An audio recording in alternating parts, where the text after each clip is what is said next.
Hello space lovers. కొన్ని కోట్ల సంవత్సరాల నుండి మన భూమి, మన సౌరమండలమే మానవ జాతికి నివాసంగా ఉంటూ వస్తోంది. అలా చూస్తే మానవ జాతి ఎప్పుడూ కూడా ఇంటిని వదిలిపెట్టి వెళ్ళింది లేదు. ఇంకా చెప్పుకోవాలి అంటే ఇప్పటి వరకు ఏ మానవ మాత్రుడు కూడా సౌరమండలం అంచుకు కానీ కనీసం చంద్రుణ్ణి దాటి వెళ్ళింది లేదు. ఇదొక్కటే కాదు, ఇప్పటి వరకు మనిషి ఉంటున్న ఈ సౌరమండలం అనే ఇంటికి బయట నుండి ఎవ్వరూ వచ్చింది లేదు, మన కంట పడింది లేదు. కానీ ఇన్ని కోట్ల సంవత్సరాలలో ఒక అతిథి మన సౌర కుటుంబంలోకి వచ్చింది. మనం అనుకున్న దానికంటే వింతగా ప్రవర్తిస్తూ దాని గురించి తెలుసుకునే లోపే మనకు దూరంగా వెళ్లిపోయింది. దాని పేరే ఓమువామువా. దాన్ని పట్టుకోవడానికి ఇప్పుడు సైంటిస్టులు ఒక కొత్త మిషన్ ని రెడీ చేస్తున్నారు. దాని గురించి ఈ వీడియోలో మాట్లాడుకుందాం. దానికన్నా ముందు మన ఛానల్లో ఉండే స్పేస్ లవర్స్ ఈ వీడియోని లైక్ చేయండి. మీ నుండి ఈ వీడియోకి కనీసం 10K లైక్స్ ఎక్స్పెక్ట్ చేస్తున్నా, ఎందుకంటే మీ వల్లనే ఈ ఛానల్ ఇంకా కొనసాగుతుంది. మీరు లైక్ చేస్తేనే ఇంకా ముందుకు వెళ్తుంది కాబట్టి. ఇక వీడియోలోకి వెళ్దాం. అంతరిక్ష పరిజ్ఞానం అనేది 21st సెంచరీలో విపరీతంగా పెరిగిపోయింది. గత 200 ఏళ్ల క్రితమే మనిషి అంతరిక్షాన్ని సీరియస్ గా తీసుకొని దాన్ని చేరుకోవడానికి, బయట ఏం జరుగుతుందో తెలుసుకోవడానికి ట్రై చేస్తున్నాడు. అంతకు ముందు వరకు నక్షత్రాలను చూసి సముద్ర మార్గాలను కనుక్కోవడం కానీ, కాలచక్రాన్ని, ఋతువులను అంచనా వేయడం చేస్తూ ఉండేవాడు. కానీ 19వ శతాబ్దం నుండి ఇప్పటి వరకు అంతరిక్షంలో ఏం జరుగుతుందో తెలుసుకునే సిచ్యువేషన్ కి మనం వచ్చేసాం. కానీ మనిషి స్వయంగా సౌరమండలాన్ని దాటి ఇంటర్స్టెల్లార్ స్పేస్ లో ఏం జరుగుతుందో కళ్ళతో చూడలేడు, అక్కడ వస్తువులను తాకలేడు. కేవలం మన దగ్గరున్న టెలిస్కోప్లతో, స్పెక్ట్రోస్కోపీ లాంటి టెక్నాలజీతో దూరం నుండే తెలుసుకోవాల్సి వస్తుంది. అంటే సిచ్యువేషన్ ఎలా ఉంది అంటే, మనం బయటికి వెళ్ళలేం, కానీ వెళ్ళగలిగితే యూనివర్స్ లో ఏం జరుగుతుందో తెలుసుకునే టెక్నాలజీ మన దగ్గర ఉంది. అయితే వేటాడడం నేర్చుకున్న ఆది మానవుడి దగ్గరికి స్వయంగా ఒక జింక వస్తే ఎలా ఉంటుంది? అండ్ సరిగ్గా అలాగే ఇంటర్స్టెల్లార్ స్పేస్ నుండి ఒక ఆబ్జెక్ట్ మన దగ్గరికి రావడం నిజంగా యాదృచ్ఛికమో లేదంటే యూనివర్స్ మనకు అలాంటి సిచ్యువేషన్ క్రియేట్ చేసిందో మనం చెప్పలేం. కానీ ఇంటర్స్టెల్లార్ స్పేస్ లో ఏలియన్స్ కోసం రెస్ట్ లేకుండా వెతుకుతున్న మనకు అంతరిక్షంలో 2017లో అక్టోబర్ 19వ తేదీన కనపడిన ఖగోళ వస్తువే ఈ ఓమువామువా. దీన్ని మొదటగా 2017లో హవాయిలో ఉన్న టెలిస్కోప్ ద్వారా చూడడం జరిగింది. అందుకే హవాయి భాషలో దీనికి ఓమువామువా అని పేరు పెట్టారు. అంటే దూరం నుండి వచ్చిన దూత అని అర్థం. ఇది సిగార్ షేప్ లో సుమారు 400 మీటర్ల పొడవు, 40 మీటర్ల వెడల్పుతో గంటకు 92,000 కిలోమీటర్ల స్పీడ్ తో మన సౌర వ్యవస్థలోకి దూసుకొచ్చింది. ఇది సాధారణ ఆస్ట్రాయిడ్ లేదా కామెట్ లాగా లేదు. మన సౌర వ్యవస్థలో ఫామ్ అయిన రాళ్లు సూర్యుడి చుట్టూ తిరుగుతాయి. కానీ ఈ రాయి సూర్యుడి చుట్టూ కాకుండా ఒక హైపర్బోలిక్ ఆర్బిట్ లో, అంటే ఒక స్ట్రైట్ లైన్ లో వచ్చి సూర్యుడిని టచ్ చేసి మళ్ళీ బయటకు దూసుకెళ్లింది. ఇది మన సౌర వ్యవస్థ బయట నుండి వచ్చిన మొదటి ఇంటర్స్టెల్లార్ ఆబ్జెక్ట్ అని కన్ఫర్మ్ అయింది. అయితే ఈ రాయి ఎందుకంత మిస్టీరియస్ అంటే, సాధారణంగా ఆస్ట్రాయిడ్స్ కానీ కామెట్స్ కానీ సూర్యుడికి దగ్గరగా వెళ్ళినప్పుడు సూర్యుడి దగ్గర ఉన్న టెంపరేచర్ కి కొద్దిగా కరుగుతుంది. ఐస్ తో కూడిన కామెట్స్ అయితే మంచు కరిగి ఒక తోకలాగా ఆవిరి ఫామ్ అవుతుంది. అంతేకాదు దాంట్లో ఉన్న మెటీరియల్ కరుగుతుంది, కాబట్టి దాని వేగంలో కూడా మార్పు వస్తుంది. ఒకవేళ ఆస్ట్రాయిడ్ అయితే దాని ద్రవ్యరాశిని కోల్పోతుంది, ఒక డస్ట్ ని ఫామ్ చేస్తుంది. కానీ ఈ ఓమువామువాని చూసినప్పుడు దాని వెనుక తోక కానీ లేదా అది మాస్ ని కోల్పోవడం కానీ జరగలేదు. కానీ సెకండ్ కి 87 కిలోమీటర్ల వేగంతో సూర్యుడి దగ్గరికి వెళ్లిన ఈ రాయి సూర్యుడి నుండి దూరం అవుతున్నప్పుడు దాని స్పీడ్ కొంచెం పెరిగింది. ఇదే సైంటిస్టులకు అంత చిక్కని ప్రశ్నలా మారింది. ఎందుకంటే మన సూర్యుడు ఏదో శని గ్రహం కానీ జూపిటర్ గ్రహం లాంటోడు కాదు. మన సూర్యుడు దాదాపు భూమి కంటే 3,33,000 రెట్లు పెద్దగా ఉంటాడు. అంటే సూర్యుడి దగ్గర గ్రావిటీ అంత పవర్ఫుల్ గా ఉంటుంది. సూర్యుడి దగ్గరికి వెళ్లి దాని గ్రావిటీ నుండి ఎస్కేప్ అవడం అంత ఈజీ కాదు.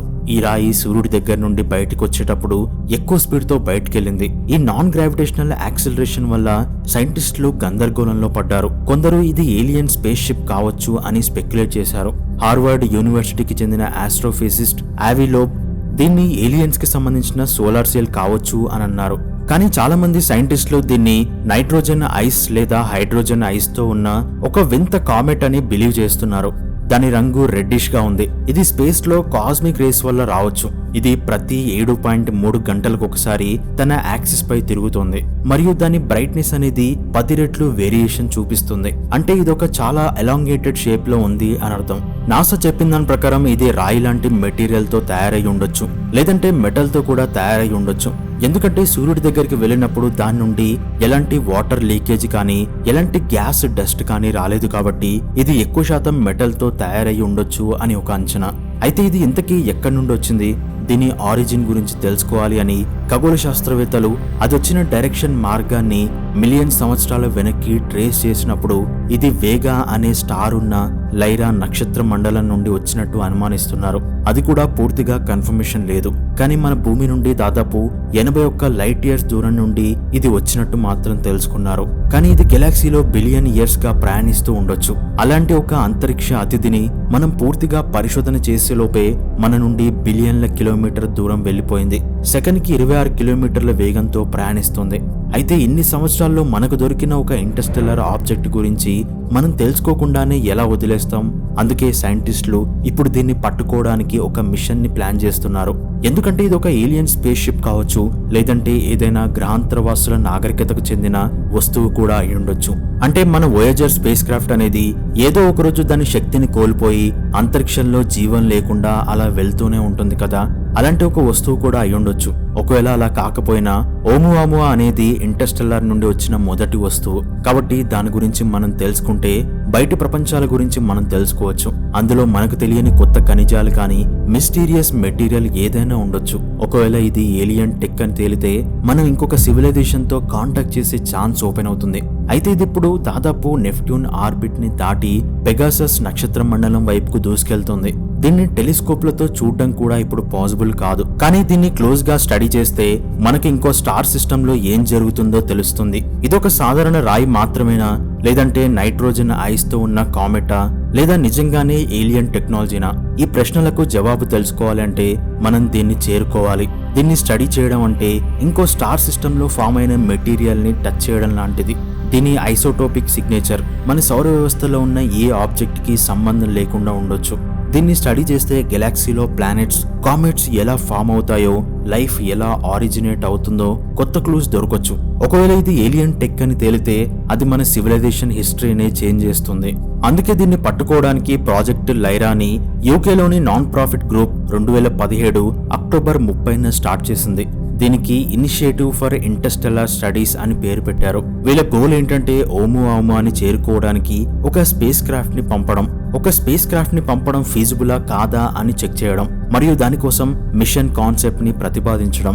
ఓమువామువా చాలా ఫాస్ట్ గా వెళ్తుంది. దాని హైపర్బాలిక్ యాక్సిస్ వెలాసిటీ సుమారు 26 కిలోమీటర్ పర్ సెకండ్, అంటే గంటకు 93,600 కిలోమీటర్ల వేగంతో వెళ్తుంది. పోలిక కోసం చెప్పాలి అంటే మనకి ఇప్పటి వరకు ఉన్న fastest space craft Voyager 1 hyperbolic velocity 16.6 kilometre per second. అంటే ఓమువామువాని క్యాచ్ చేయాలి అంటే మన స్పేస్ క్రాఫ్ట్ దానికంటే ఫాస్ట్ గా వెళ్ళాలి. కానీ ఇప్పటి టెక్నాలజీతో అది చాలా కష్టం. కానీ ప్రాజెక్ట్ లైరా టీం ఒక స్మార్ట్ ప్లాన్ చేశారు. వీళ్ళు 2028లో స్పేస్ క్రాఫ్ట్ ని లాంచ్ చేయాలని మరియు 26 సంవత్సరాల తర్వాత అంటే 2054 నాటికి ఓమువామువాని చేరుకోవాలని ప్లాన్ చేస్తున్నారు.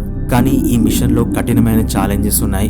ముందు ఈ స్పేస్ క్రాఫ్ట్ ని ఎలా ఇంత ఫాస్ట్ గా పంపాలి, 2 ఇంత దూరం వెళ్ళిన తర్వాత కమ్యూనికేషన్ ఎలా మెయింటైన్ చేయాలి, అండ్ 3 ఈ మిషన్ కి డబ్బు ఎవరిస్తారు? ఈ ప్రశ్నలన్నీ ఒక్కొక్కటిగా చూద్దాం. ముందుగా ఓమువామువాని చేరుకోవడానికి స్పేస్ క్రాఫ్ట్ కి సూపర్ స్పీడ్ కావాలి. సాధారణ రాకెట్లతో ఇది పాసిబుల్ కాదు. అందుకే ప్రాజెక్ట్ లైరా టీం ఒక కూల్ ట్రిక్ యూజ్ చేయాలనుకుంటుంది.